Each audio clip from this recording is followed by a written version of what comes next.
በአማራ ክልል በመንግስት ጥምር ጦርና በፋኖ ኃይሎች መካከል እየተደረገ ያለው ውጊያ ተጠናክሮ ቀጥሏል። በወሎ ግንባር ብቻ በትናንትናው ዕለት ለ5 ሰዓታት የዘለቀ እልህ አስጨራሽ ውጊያ ተደርጎ ከባድ ኪሳራ ደርሷል ተብሏል። በአንጻሩ በሌሎች የክልሉ ቀጠናዎችም የፋኖ ኃይሎች ታጣቂዎቻቸውን አሰልጥነው እያስመረቁ መሆኑን እየገለጹ ነው። በዝርዝር መረጃችን ትሰሙታላችሁ። ከአውሮፓ መሪዎች የረባ አቀባበል ያልጠበቃቸው ጠቅላይ ሚኒስትር አብይ አህመድ ጉዟቸውን አቋርጠው ተመለሱ። የዳቦ ጥያቄያችን ይመለስ ራበን ያሉ የሀገሪቱ ሐኪሞች ተቃውሞ በቀጠለበት በዚህ ወቅት ጠቅላይ ሚኒስትሩ ግን አርቆ ማሰብ የማይችሉ ሰዎች ዋና ትኩረታቸው ሆዳቸው ነው ብለዋል። በዝርዝር ያዝነው ሌላኛው ጉዳይ ነው። ኢሳያስና ስታሊን በአስመራ የመገናኘታቸው ሚስጥር እያነጋገረ ነው። የህወሓት የፕሮፓጋንዳ አንቀሳቃሽ ስታሊን ገብረስላሴ ከሰሞኑ በኤርትራ እያደረገ ያለው የአደባባይ ጉብኝት አሁንም ማነጋገሩን ቀጥሏል። ኢሳያስና ስታሊን በተደጋጋሚ በግላጭ መገናኘታቸውን የሚጠቁሙ የምስል ማስረጃዎች እየወጡ ነው። ስታሊን ከዚሁ ምስል በፊት በተጋሩ ተንቀሳቃሽ ምስሎች አቀባበል ካደረገለት የኢሳያስ አፈወርቂ አስተዳደር የፕሮፓጋንዳ ቁልፍ ሰው ከሆነው አወል ሰኢድ ጋር በጋራ በመሆን በኤርትራ የሚገኙ የተለያዩ አካባቢዎችን ሲጎበኝና ስለ ኤርትራና ትግራይ ትስስር መልእክት ሲያስተላልፉ ያመላክቱ ነበር።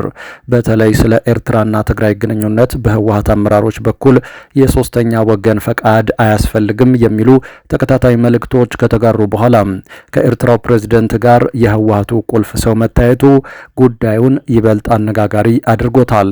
በዝርዝር መረጃችን ያዝነው ሌላኛው ጉዳይ ነው። የህወሓቱ ሊቀመንበር ደብረጽዮን ገብረ ሚካኤል ኮምፒውተራቸውን ተዘረፉ። የሊቀመንበሩን ኮምፒውተሮች ለማዘረፍ ከ1 ሚሊዮን ብር በላይ ወጪ መደረጉም ተሰምቷል። ሊቀመንበሩ ንብረታቸውን የተዘረፉት በጠባቂዎቻቸው መሆኑም ታውቋል። በዝርዝር የምንመለከተው ሌላኛው አጀንዳ ነው።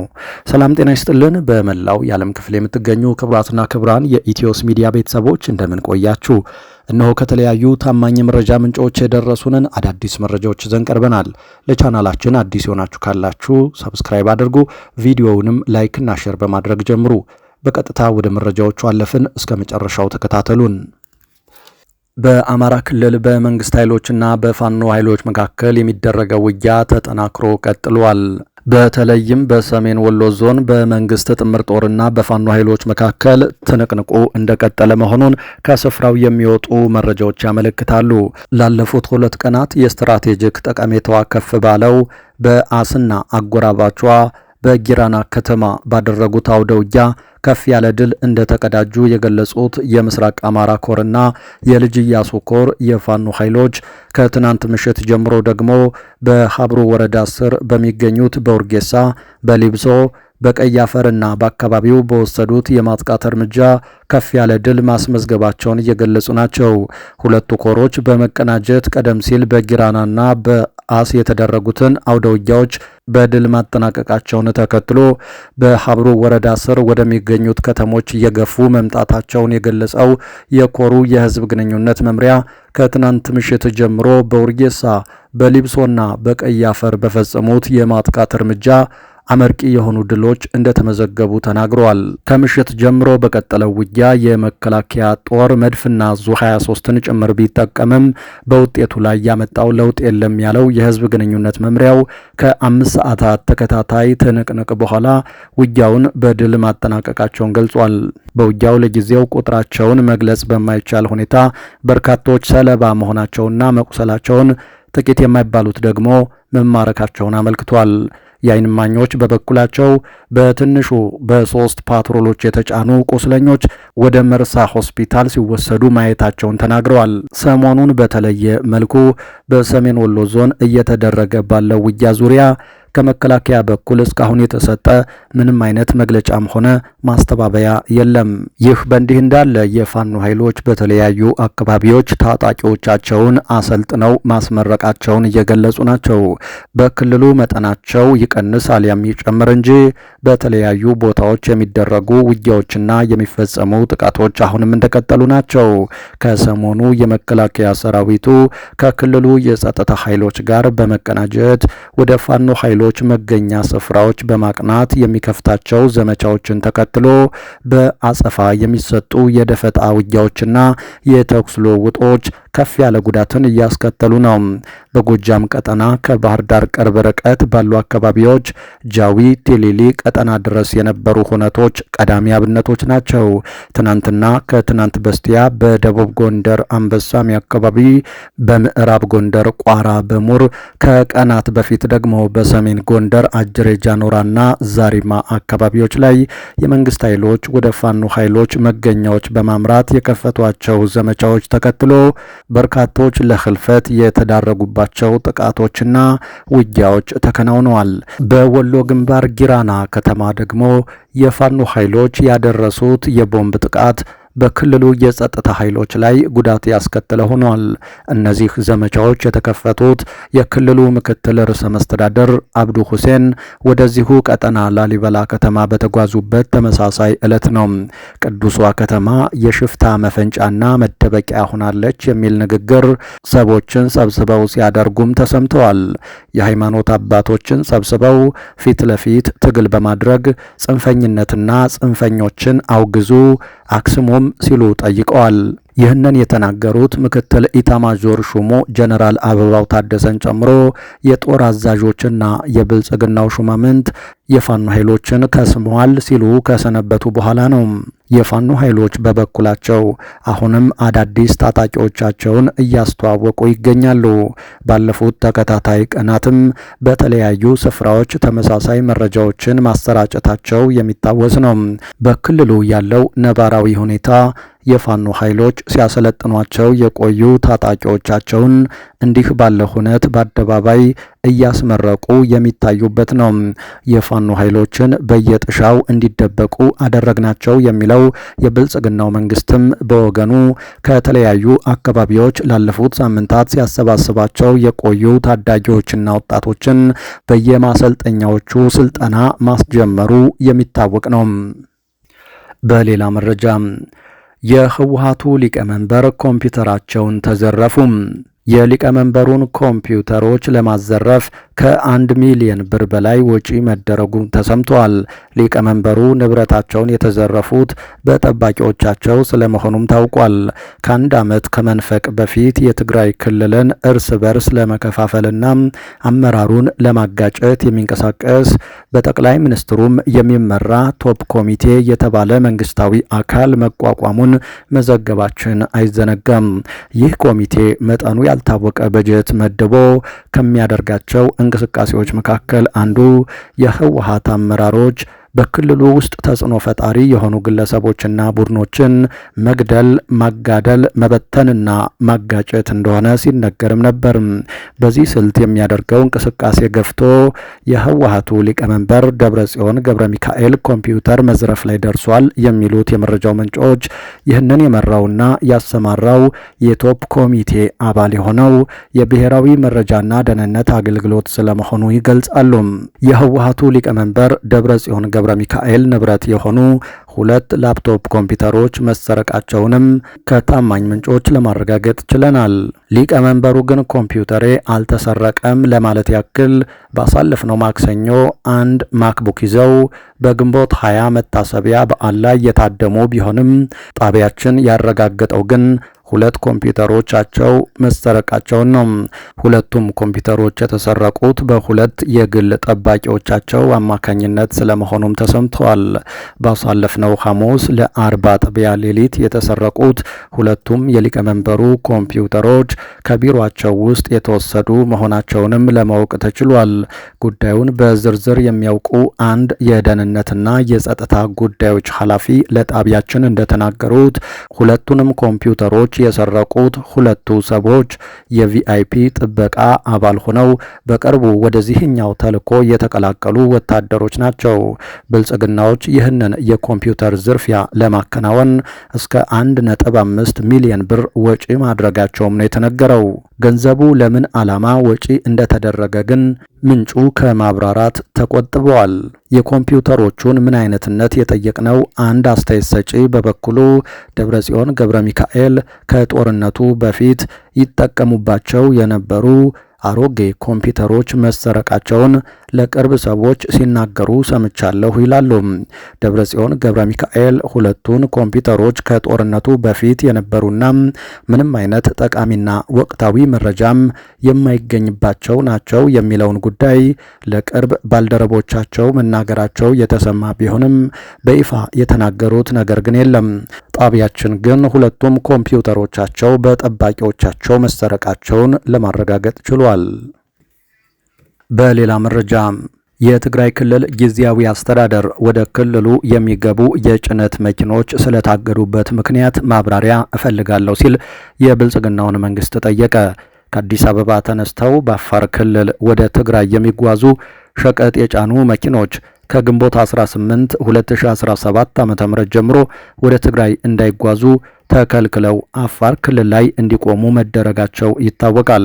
የትግራይ ንግድና ላኪ ኤጀንሲ ቢሮ ለብልጽግና በጻፈው ደብዳቤ የሚበላሹ ምግብ ነክ ምርቶችን ጭምር የጫኑ መኪኖች ወደ ትግራይ እንዳይገቡ የተከለከሉበት ምክንያት ይገለጽልኝ ሲል ጠይቋል።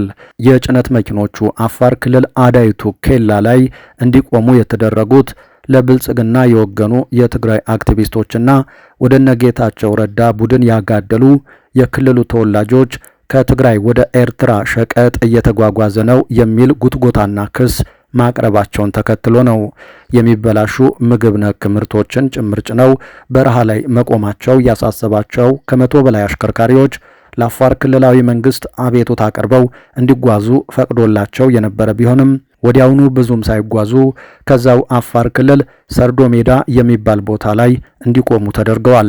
ጉዳዩን በቅርበት የተከታተሉት ታዛቢዎች በህወሓትና በብልጽግና መካከል ያለው ውጥረት እየተባባሰ መምጣቱን ተከትሎ የአብይ አህመድ አስተዳደር በሰሜኑ ጦርነት ወቅት በክልሉ ያደርግ የነበረውን አይነት ጫና ለማድረግ የፈለገ ይመስላል ብለዋል። በሌላ መረጃ ከአውሮፓ ሀገሮችም ብዛም የረባ አቀባበል ያልጠበቃቸው ጠቅላይ ሚኒስትሩ ጉዟቸውን አቋርጠው ተመለሱም። የዳቦ ጥያቄያችን ይመለስ ራበን ያሉ የሀገሪቱ የሐኪሞች ተቃውሞ በቀጠለበት በዚህ ወቅት ጠቅላይ ሚኒስትሩ ሲናገሩ አርቆ ማሰብ የማይችሉ ሰዎች ዋና ትኩረታቸው ሆድ ነው ብለዋል። በተለያዩ የአውሮፓ ሀገራት ይደረጋል የተባለው የጠቅላይ ሚኒስትሩ ጉዞ በ8 ቀናት ውስጥ 2 ሀገራትን ብቻ ጎብኝተውም ተቋርጧል። ከ8 ቀናት በፊት ወደ ፓሪስ ያቀኑትና ባሳለፍነው ሰኞ ጣሊያን ሮም የነበሩት ጠቅላይ ሚኒስትር አብይ ከአውሮፓ መሪዎች የጠበቁትና የሚፈልጉት አቀባበል አልጠበቃቸውም። በጣሊያንና ፈረንሳይ ባደረጓቸው ጉብኝቶች የውጭ ጉዳይ ሚኒስትርም ሆነ በሳቸው አቻ ያለ መሪ ተገኝቶ በኤርፖርት ያልተቀበላቸው ጠቅላይ ሚኒስትሩ ወደ ለንደን እና በርሊን ይጓዛሉ የሚል አስቀድሞ የተያዘ እቅድ እንደነበራቸው ለመስማት ተችሏል።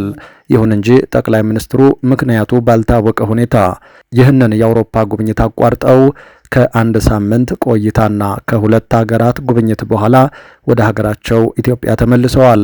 ወታደራዊ አዛዦቻቸውን ለጦር መሳሪያ ግዥና ስብሰባ ወደ ምስራቅ አውሮፓ የላኩት አብይ እሳቸው ደግሞ ኤርትራ ልትወረኝ ነው፣ የህዳሴው ግድብን ሳስመርቅ ተገኙልኝ የሚሉ አጀንዳዎችን ይዘው በምዕራቡ የአውሮፓ ክፍል ሰንብተዋል። ስለ ጉዟቸው አንድም አስተያየት ያልተናገሩት ጠቅላይ ሚኒስትሩ ውጭ ሀገር ከመሄዳቸው አስቀድሞ የተጀመረው የሐኪሞች አድማ ሲመለሱም በዛው ቀጥሎ ጠብቋቸዋል።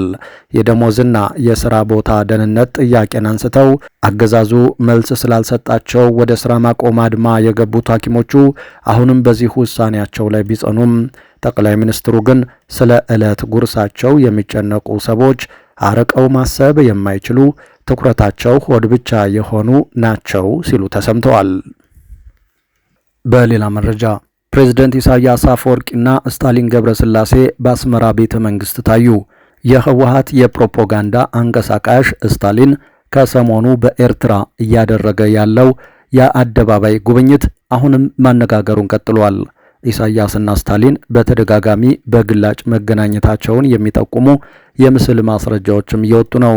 እነሆ ከትናንት አንስቶ የተሰራጩት መረጃዎች ደግሞ በስፋት ስታሊንና ኢሳያስ አስመራ ውስጥ በኢሳያስ ቢሮ መገናኘታቸውን የሚጠቁሙ ናቸው። ከ10 ቀናት በፊት ወደ ኤርትራ ማቅናቱ የተነገረው የህወሓቱ አክቲቪስትና ቁልፍ የፕሮፓጋንዳ ሰው ስታሊን ገብረስላሴ ከፕሬዝደንት ኢሳያስ አፈወርቂ ጋር እየተነጋገረ የሚያመለክተውን ምስል በርካቶች እየተቀባበሉት ነው። ስታሊን ከዚሁ ምስል በፊት በተጋሩት ተንቀሳቃሽ ምስሎች አቀባበል ካደረገለት የኢሳያስ አፈወርቂ አስተዳደር የፕሮፓጋንዳ ቁልፍ ሰው ከሆነው አወል ሰይድ ጋር በጋራ በመሆን በኤርትራ የሚገኙ የተለያዩ አካባቢዎችን ሲጎበኙና ስለ ኤርትራና ትግራይ ትስስር መልእክት ሲያስተላልፍ ያመላክቱ ነበሩ። በተለይም ስለ ኤርትራና ትግራይ ግንኙነት በህወሓት አመራሮች በኩል የሶስተኛ ወገን ፈቃድ አያስፈልግም የሚሉ ተከታታይነት ያላቸው መልእክቶች ከተጋሩ በኋላ ከኤርትራው ፕሬዝደንት ጋር የህወሓቱ ቁልፍ ሰው መታየቱ ጉዳዩን ይበልጥ አነጋጋሪ አድርጎታል። የሜቴክ ዋና ዳይሬክተር የነበሩት ሜጀር ጀነራል ክንፈ ዳኘው ከኤርትራ ጋር ለመገናኘት የሶስተኛ ወገን ፈቃድ አያስፈልገንም ሲሉ መናገራቸው ይታወቃል። በተመሳሳይ የህወሓት የስራ አስፈጻሚ ኮሚቴ አባሉና የቀድሞው የትግራይ ክልል ምክትል ፕሬዝደንት የነበሩት ዶክተር አብርሃም ተከስተ ከኤርትራ ጋር የጀመርነውን የህዝብ ለህዝብ ግንኙነት አጠናክረን እንቀጥልበታለን ሲሉ አመራሩ አጽንኦት ሰጥተው መናገራቸው ተዘግቧል። ከፌዴራል መንግስት ጋር በሌላ ውዝግብ ውስጥ የሚገኘው ህወሓት ከኤርትራ ጋር ያለውን ግንኙነት እያጠናከረ መሆኑን ያመላከቱ መረጃዎች በስፋት በመጋራት ላይ ይገኛሉ። የፕሬዝደንት ኢሳያስ አፈወርቂ አስተዳደር እንዲሁ ከኢትዮጵያ መንግስት ጋር ቅራኔ ውስጥ ሲሆን ፕሬዝደንቱ ይህንን የሚያረጋግጥ መልእክት ከሰሞኑ መስደዳቸው አይዘነጋም። ፕሬዝደንት ኢሳያስ አፈወርቂ ኢትዮጵያ የጦርነት ጠማቂ የውጭ ኃይሎች ወኪል ሆና ቀጥላለች በማለት ቅዳሜ ዕለት በተከበረው የኤርትራ 34ኛ ዓመት የነጻነት በዓል ላይ መናገራቸው ይታወሳል። በሌላ መረጃ ከጤና ባለሙያዎች የመብት ጥያቄ ጋር ተያይዞ የታሰሩ 3 ሐኪሞች በዋስ እንዲለቀቁ ፍርድ ቤት ቢወስንላቸውም ፖሊስ አልፈታም ማለቱ ተሰማ። ጥያቄያችን ካልተመለሰ ስራ ለማቆም እንገደዳለን በማለታቸው ምክንያት ለእስር የተዳረጉ 3 ዶክተሮች ፍርድ ቤት ቀርበው ነበር። ጉዳያቸውን የተከታተለው ችሎትም እያንዳንዳቸው በ3000 ብር ዋስትና ከእስር እንዲለቀቁና ክሳቸውን በውጭ ሆነው እንዲከታተሉ ውሳኔ ያሳለፈ ቢሆንም የፌዴራል ፖሊስ ለተጨማሪ ምርመራ እፈልጋቸዋለሁ በማለቱ ተመልሰው ወደ እስር ቤት ተወስደዋል። በሌላ መረጃ አሜሪካ በዜጎቿና በነዋሪዎቿ ላይ የሶሻል ሚዲያ ዕቀባ የሚያደርጉ መንግስታት ኃላፊዎችን ቪዛ ልትከለክል መሆኑ ተሰማ። አሜሪካ በዜጎቿና በነዋሪዎቿ ላይ የሶሻል ሚዲያ ዕቀባ የሚያደርጉ መንግስታት ኃላፊዎችን ቪዛ ልትከለክል መሆኑ ተሰምቷል። የአሜሪካ ውጭ ጉዳይ ሚኒስትር ማርኮ ሩቢዮ በአሜሪካውያን ዜጎችና መኖሪያቸውን በአሜሪካ ያደረጉ ሰዎች ላይ የሶሻል ሚዲያ ዕቀባ የሚያደርጉ የዓለም መንግስታት ኃላፊዎችን ቪዛ እንደምትከለክል ተናግረዋል።